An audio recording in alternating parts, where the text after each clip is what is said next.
Some thoughts with you here. So let's just work our way through the last night, right? In as good a sequence as we can. So the first thing that happens is they gather for the Passover. And remember the pictures? It's kind of a U shape, right?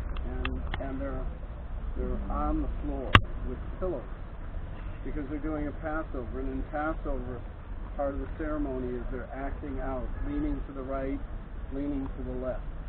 And many believe that at one point, at one side was John the Apostle, and at the other side was Judas, that he was that close. And then at the end of the U was Peter, and that Peter was constantly signaling to John because these are the places of honor. Remember when James and John said, we want to sit on your right, we want to sit on your left. Those are the places of honor. So they celebrate the Passover together. But before they eat the Passover, there was not a servant there to wash the feet of the disciples, right? So he institutes the Lord's Supper, what we call the Lord's Supper from the Passover, the bread and the cup. He takes the piece of bread, which is hidden early in the service. We'll talk about it later today. And then he institutes the third cup, which is the cup of redemption. But one of the things I want you to know about that whole scene of the Last Supper is it really is a picture of the life and ministry of Jesus. So what does he do? He takes off his outer clothes, right? And that's a picture of his taking off his glory, leaving heaven. And then he lowers himself and he takes a basin and a towel. And that's a picture of him coming to earth. One of the beautiful things in the Gospels that in the Gospel of Mark, it says the Son of Man didn't come to be served, but to serve. And instead of a servant, so what he's doing there is he's showing his ministry, that he came to serve. He came to serve us and to purify us. And so he's washing their feet. And then when he's finished, what does he do? He puts back on his clothes. So you have the whole ministry of Jesus starting in heaven, where he takes off his glory, and then he lowers himself and becomes a servant. And then he's resurrected and he's seated at the right. He's restored fully to the position that he has. So the enactment of the Lord's Supper is just kind of a snapshot, just a short story of the whole life and ministry of Jesus. During the supper, probably before the communion, Judas leaves, right? And this is also the scene where Peter, he comes to Peter and Peter says, "You're not washing my feet." And Jesus said, "If I don't wash your feet, you have no part with me." And he says, "Lord, I think you misunderstood me. I meant you're not washing my feet only. I want you to wash my whole body." He recovers really quickly. But in that chapter also, at the end of that chapter, here's what Jesus says: "A new commandment I give to you." We know it's not a new commandment, but it was a commandment that often was missed. And here's the new commandment: that you love one another. If you say you love God and you don't love your brother, John later on says in his epistles, you're a liar. And what kind of liar are you? You're lying to yourself. You're deceiving yourself. The worst kind of lie is self-deception. So if you want to know your relationship with God, it always looks like your relationship with your neighbor. Because we can fool ourselves into thinking, God and I are like this. We're doing great. But, that guy over there, he's a jerk. but it's how we respond to other people that really tells us why. Because God loves us when we are at our worst. And then in chapter 14, so I just want you to know, there's a lot of teaching going on this last night. Like powerful stuff that we all remember. In chapter 14, he sees that the disciples, because he's been talking about, they sense that there's something foreboding ahead. And he's been telling them about his death, burial, and resurrection. So he looks at them. So he's the one that they should be encouraging, but instead he's encouraging them, and he says, don't let your heart be troubled. If you believe in God, believe also in me. In my Father's house, and then it's like a Jewish wedding ceremony. I'm not going to go into it, but he says, in my Father's house are many dwelling places. If it were not so, I would have told you. I'm going to prepare a place for you, and that's what a Jewish groom would do for his bride. He would go away after making, the arrangements for marriage.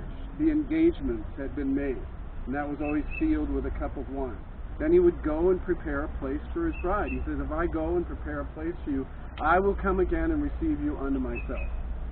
And then in chapter 15, there's that great teaching about the secret of the believer's life. And what is that? Abiding. So all along the way, he's using very practical things. We're here, in an olive garden. This is the Mount of Olives. Olives grow here, all over the place. And here's what he says. He says, I am the vine, and you are the branches. And here's the secret to bearing fruit. You have to abide in me. And what does abide in me mean? It means that his life is flowing through you at all times. And you have to continually be releasing. Because life is hard. People are a pain. We're hard to get along with, right? All you have to do is work with people for a short time and realize how hard we are to get along with. And so he says, you've got to abide in me. Because what Jesus knew, who was abiding in Jesus? John chapter 5. He says, I only do the things that my Father wants me to do. Why? Because the Father was abiding in him through the Ruach HaKodesh, through the Holy Spirit. And he says, here's what's going to happen. This is really strange. He says, it's really good for you if I go away. What? Wouldn't you rather have Jesus here teaching you instead of me? Right? Wouldn't that be much better? But here's what he says. It's better for you if I go away. Because if I go away, and then chapters 14 through 16, he tells this wonderful teaching, and this is really the secret that's lost from humanity. He tells us the secret of the Spirit of God.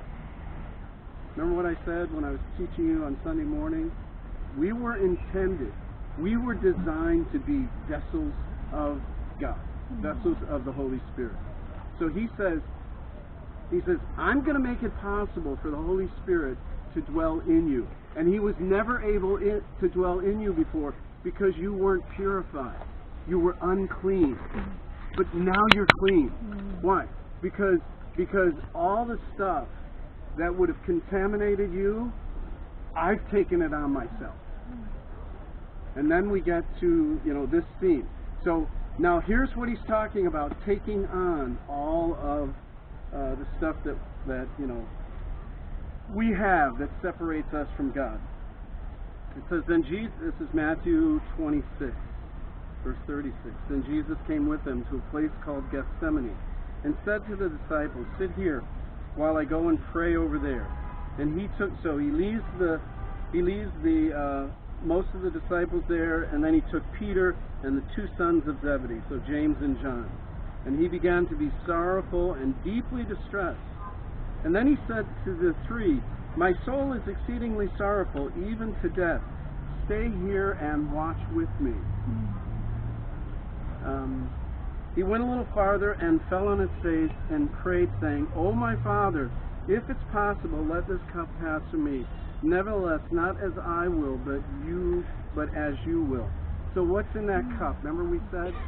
Here's how he's going to purify it. He's going to drink all of that cup. And what is that cup? That cup is all of the sins of humanity for all time.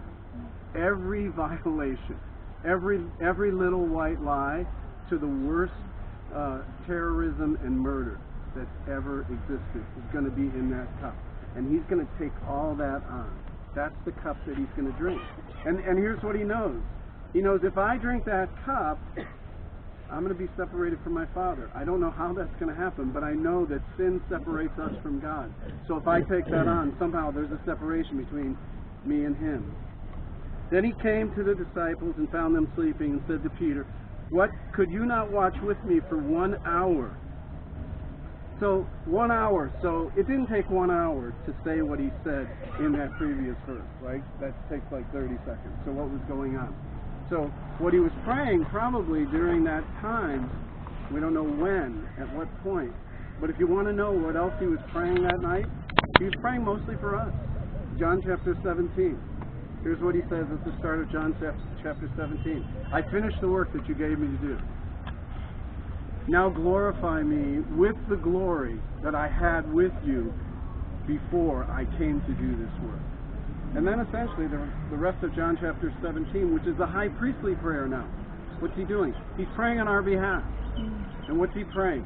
He's praying that here's again the secret. He says, "Father, may you be in them even as you are in me, and I will be in them, and they will dwell with us."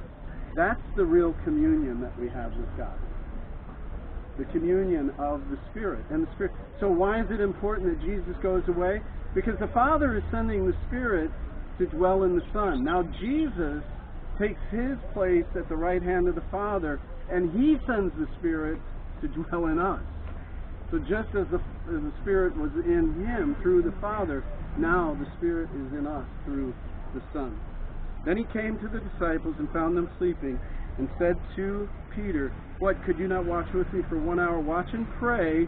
So here's the secret. Watch and pray, lest you enter into temptation. If they had stayed awake and prayed, there's a real good chance they wouldn't have abandoned the Lord. Right? It was prayer that would have empowered them, would have strengthened them. That's where we get our strength from. And then he says this important thing: the Spirit indeed is willing, but the flesh is weak. And you got to know that at all times. Right? You want to do great things for God, you're in a very weak vessel. Right? You're going to get tired, you're going to get hungry, you're going to get upset, you're going to get irritated, all those things. Again, a second time, he went away and prayed, "Oh, my Father, if this cup cannot pass from me unless I drink it, your will be done." And he came and found them asleep again, for their eyes were heavy. So he left them and went away again and prayed a third time, saying the same words. Then he came to his disciples and said to them, "Are you still sleeping, resting? Behold, the hour is at hand." Many times people wanted to make him king. And you know what his answer always was? "My hour is not yet come." Now he recognizes the timing of God, and he says, "Behold, the hour is at hand, and the Son of Man," which is his favorite title for himself, "the Son of Man is being betrayed into the hands of sinners," because that's what he told Judas to do at the table. "Rise, let us be going. See, my betrayer is at hand." So, he faces this, and he faces this with power, and he says, "Let's go. It's time to go to war." And that was what was taking place. What was taking place on that cross was there was a battle. And it was a battle for you. So I want to give you some time, just if you want a few minutes to walk around and pray and thank the Lord, adoration, confession, thanksgiving. If you want to hold someone up before the Lord, if you want to pray for someone.